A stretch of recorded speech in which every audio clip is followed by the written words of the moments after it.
Bana ne diyorsunuz siz? Baba. Yok ya. Ben dinliyorum sana. Tamam. Özür dilerim. Unuttum. Ay. Hayda. Ne yaptık ya biz? Bu ne lan? Ne oldu, bize her gün anlatıyorsun? Senden bıktık ya. Ben ne yapayım ya, unutuyorum. Her gün. Aklım gitti. Ben gittim, sağ olun. Bu ezik ne yapacak biz ya? Hadi öldürelim onu. Hayır.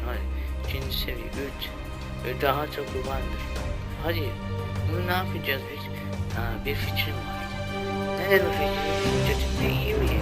Ben ne yapacağım bilmiyorum da. Bilmiyorum. Tamam, biliyorum. Tamam.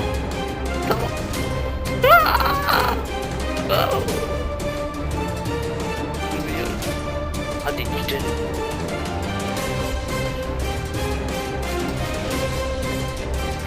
Ne oldu? Ne olacak? Onlar bezme. Hadi onu dövelim.